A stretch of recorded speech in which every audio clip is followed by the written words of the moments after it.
Cheers, George. Oh, I've been getting a ton of questions, I would like to say over the last few months, but really it's been over the last few years, about showing my entire bass collection. So I thought I'd just do something super quick for you guys so you can check it all out. I've accumulated over the last over 20 years of playing a good number of basses, so of all different shapes and sizes and varieties. Some Fender style things, some exotic-y active bass type things. So in this video I just wanted to kind of give you a run through of what I've got, what I'm digging right now, and all of those shenanigans. So the first thing I want to just get out in the open as well, because I'm not precious about my basses at all. I view basses as tools, like a screwdriver or a wrench or whatever. Like, that's how I view basses. So although I've got some really beautiful instruments, I'm not insanely attached to any of them because that's the way I view them. I view them as a tool. I think that, you know, if I played a $200 Fender copy or whatever, I'm still going to sound like me. It's not going to make me, these basses don't make me sound or play any better, and I think that's always something to bear in mind when you're looking at other people's basses and thinking, wow, if I only had that bass, I'd play like them. That's just like a load of BS. It's just, you know, you play like you play on any bass. The only thing that I'd like to add to that is it's really beneficial to have a good setup on a bass. If you've got a cheap bass, it probably hasn't had the time spent on it in the factory that it could have to make it play great. So even if you're on a $200 bass, you can get that bass playing great. Okay, let's get into the basses. Okay, so first of all, I'm going to start off with this modern active style bass from the guys at Overwater. It's a super nice bass, and I've got it strung E to C. Let's plug it in.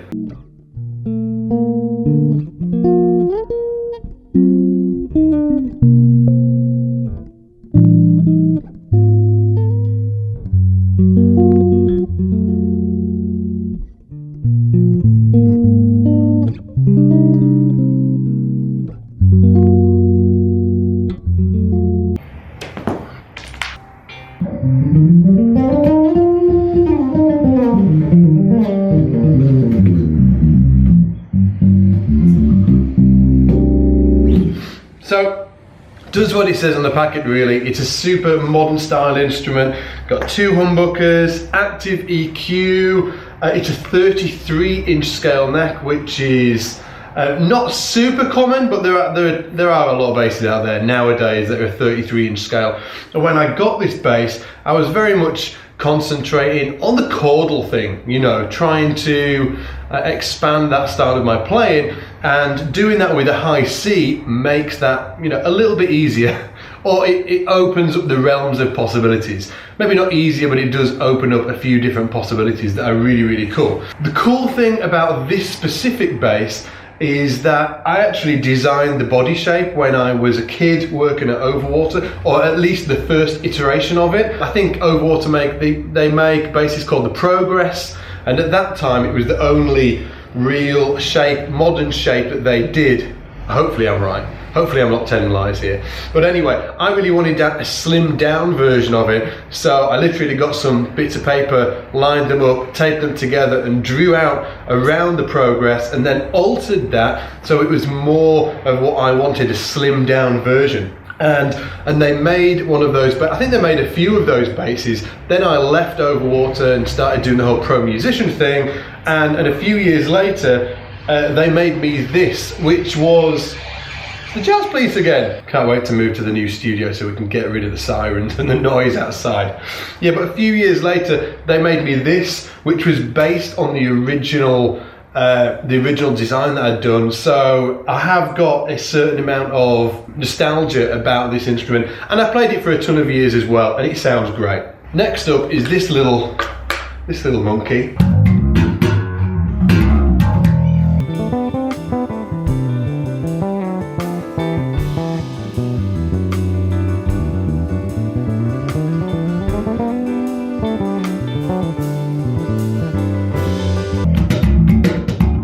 Again, this is by the guys at Overwater Basses. You're seeing a pattern emerging here, right? Well, I used to work as a luthier, an apprentice luthier. I left school at 16, worked as an apprentice luthier at Overwater Basses. So I've got a real great relationship with these guys, and it helps that they make some of the best basses in the world as well. Sort of win. So this bass is obviously a jazz style instrument, and this was, for me, the first kind of jazz style instrument that I went with. And at the time I was moving away from the 33-inch scale with the high C, and I just wanted something more traditional, but I got them to make it slightly differently for what I was used to. So for instance, it's got a 33-inch scale, so it's a little shorter than a normal jazz bass. It's got another weird thing about it is it's got a completely flat fretboard, like a classical guitar. I was just experimenting with that thing at the time.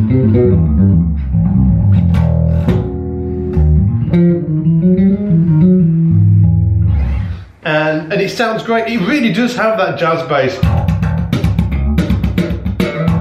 That thing, the strings are a bit dead, but it does, oh actually.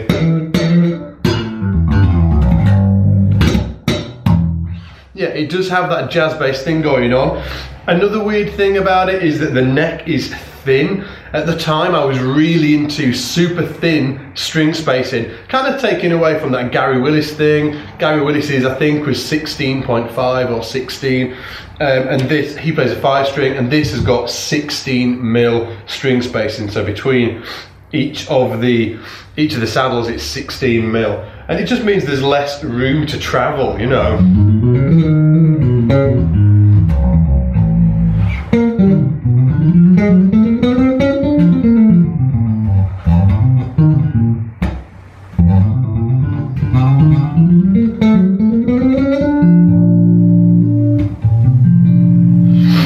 Just a little less distance to travel, but I would say it's just one of those things you get used to. Like, I was really used to this when I started playing it, and then when I moved to a P bass with wider string spacing, it just felt like hell. I was just falling all over the place. But within a month or so, it was fine. It felt totally natural, and this felt weird. So it just depends on, you know, what you're used to. So next up is another Overwater, but it's an Overwater P bass. It's something that we've been working on together as we're just testing some stuff out, and with the idea of doing like a Scott Divine P-bass style signature in the future, but we're not quite there yet. There's a few different things about this that you might not already know, so I'll just go through them for you. First off is that it's got a few extra frets here. I think generally, what we got, 15, 16, 17, 18, 19, 20 frets on a P bass, and this has got 15, 17, 18, 19, 20, 21, 22. So there's 20 frets on a normal P bass, 22 on here. So access to this,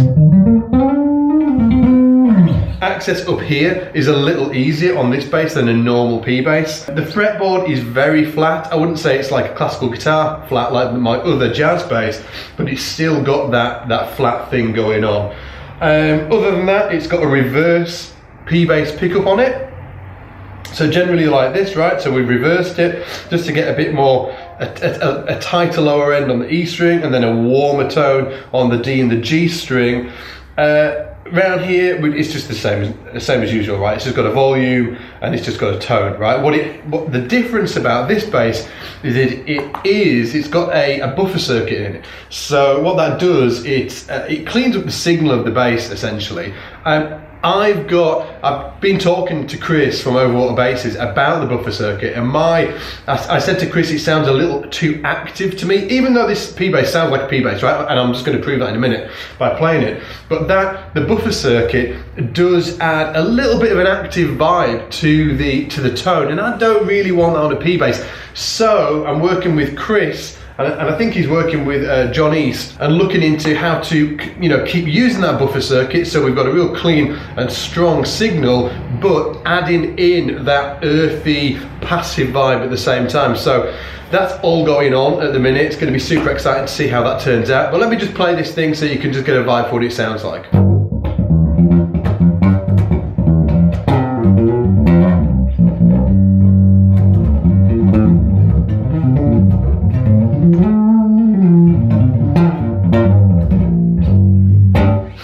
got that P-bass flavour, right? Super nice, and again, great bass. Oh, and I should say that it's got this fancy little bridge on it that's really nice, and it looks like, if you look at it, looks like a little tuning machine, you know, like DMAC. What are the thing's called? The tuning fork? Tuning fork, yeah, that's it. Yeah, if you look at it, look, the bridge, it's got a little tuning fork shapes on it. How cool is that? So this is another overwater. We're gonna get onto the P-basses and other things in a minute, but this is another overwater. It's mad looking. I don't even know what to say. It plays great. Let me show you what it sounds like. Battery's dead. Give me 1 minute. Oh, that's not working. So, I don't think I've got any spare batteries. So, I can't get it to work. What a pain in the ass. I probably dropped it at some point. Probably a wire fell off inside, knowing me. Anyway, it's a beautiful instrument. Let me just unplug it. It's a beautiful, beautiful instrument. Kind of looks like a big violin, right? Yeah, it is. It's got a spruce top, it's super hollow. I think it's got an older back. I think it's got like a lovely little cutaway on here, maple neck, rosewood fingerboard. It's got a pizza, pepperoni please, and it's got a flat fingerboard like a classical guitar because I was into that vibe at the time. 33-inch scale, super tight string spacing, and what I was really going for here, I'm a super Steve Swallow nerd, right? I'm so obsessed with that guy. He should probably have some sort of like stalking thing out, you know, against me or something like that. You know, keep that guy away 200 yards. But yeah, I was really into that. So this was really built for me to play with a pick, which I'd love to show you right now, but obviously it's not working. But yeah, it's a great bass, and it's great for chords and stuff like that. You know. Just beautiful. But anyway, I will use this in a future video so you can check it out. So another one of my weird basses is this thing. Like, I've got no idea, it's called an Ibanez Talman Intertour. I don't even know if they make these anymore. I don't think they do. They probably should do because they're awesome. I've got no idea what it's made of. It was actually a 5-string originally. It should be a 5-string, but I broke a string on it and haven't got around to adding that on yet. I was using a high C on it, but it broke, and you know how it goes. But it's just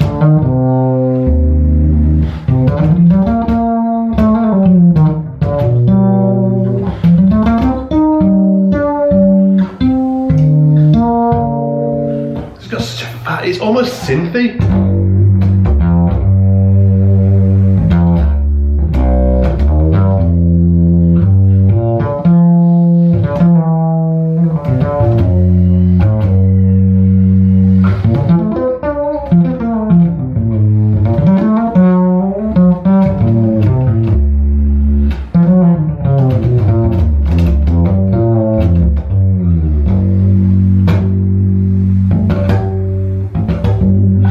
Because the action's really low because the string broke, the tension on the neck's gone back, so it's getting that buzzy farting sound down there. So that's kind of quite cool.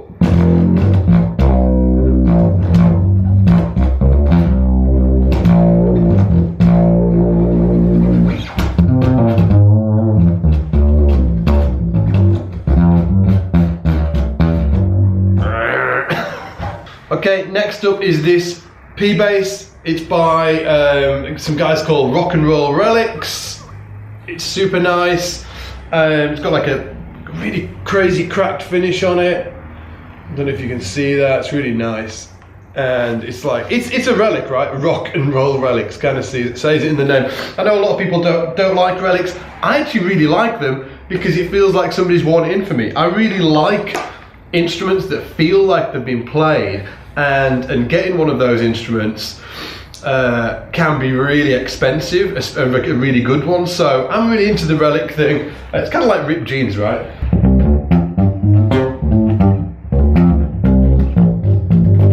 It's got that real, just sounds like a P-bass, right?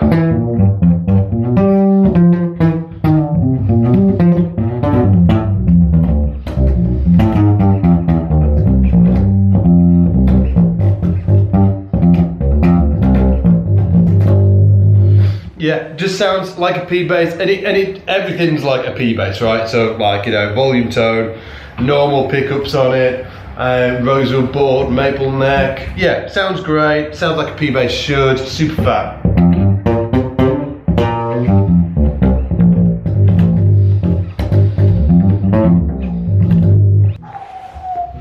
This is my Nate Mandel Fender. It's probably one of my favourite basses I've ever owned.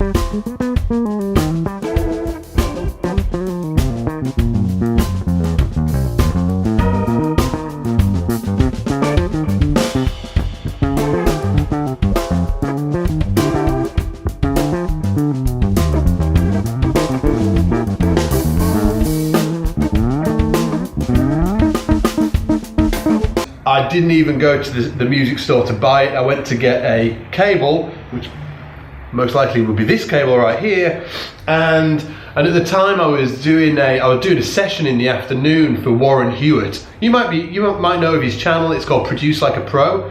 I was doing a session for Warren in the afternoon. He'd sent me the track through, and it just sounded like it needed a P bass. And at the time I didn't have that P bass over there. I didn't have a P bass, right?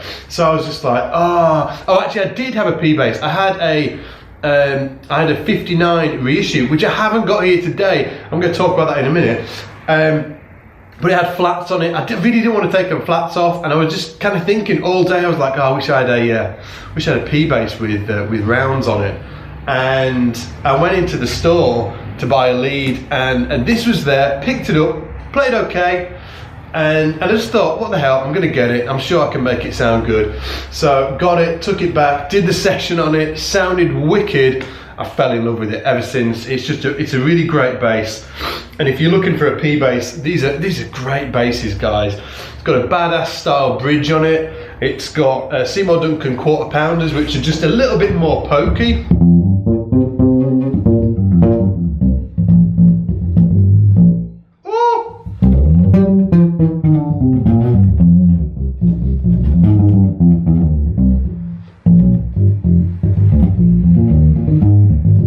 So it sounds really killing. There's something else that's really cool about this bass I really love, actually. It's got, the neck is like somewhere in between a P bass and a jazz bass. So it's not like that wider P bass neck, it's not the narrower jazz bass neck, it's somewhere in between. And for me, it sounds killing. Just sounds beautiful. And I've actually weirdly got this strung with flats at the minute, but I'm probably going to put rounds back on because I prefer the sound of rounds on this instrument. But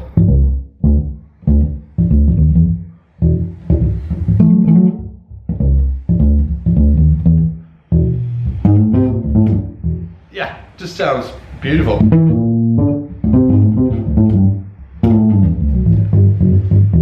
And while I'm talking about P basses, I have got a 59 P bass reissue, heavy relic as well, which is beautiful. I'll actually just show you a clip now of me playing that.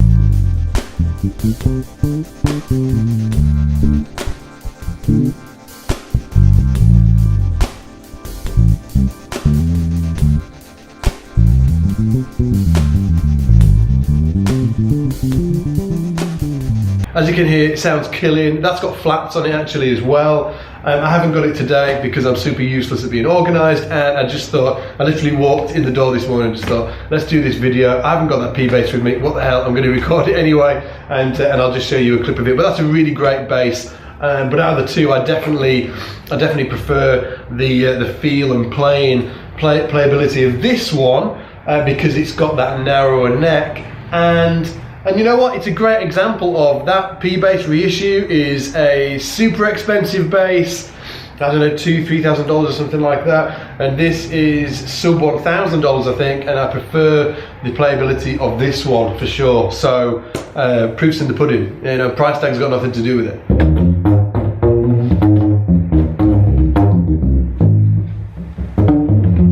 Okay, so next up and last up is this little dinker here, this wee dinker.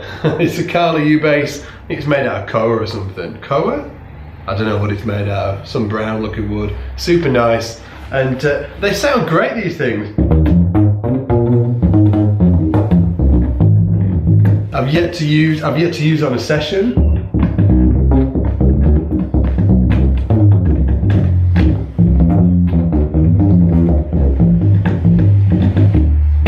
It's like really weird to get used to, and because the strings are like this, wow, like rubber, and they kind of roll under the fingers.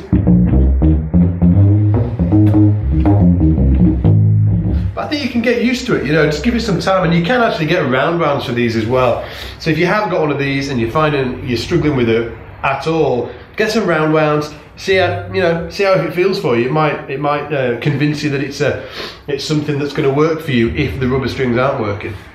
Okay guys, that's the end of this video. I would absolutely love it if you share your basses in the comments. Let me know what your basses are so I can take a look, that's so Yorkshire. Take a look and see what you guys have got in your collections. Let me know your amps as well.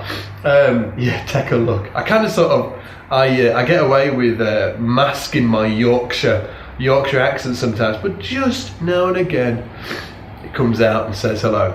Says hello. Ah, Yorkshireisms. And with that in mind, take it easy and I'll see you in shed. Now that's Yorkshire.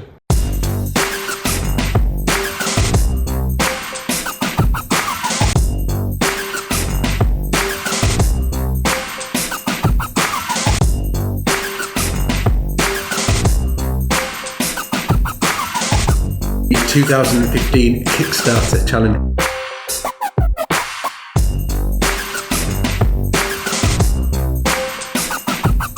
Hey everybody. Hey everybody. Hi everybody. Hello all. Hello.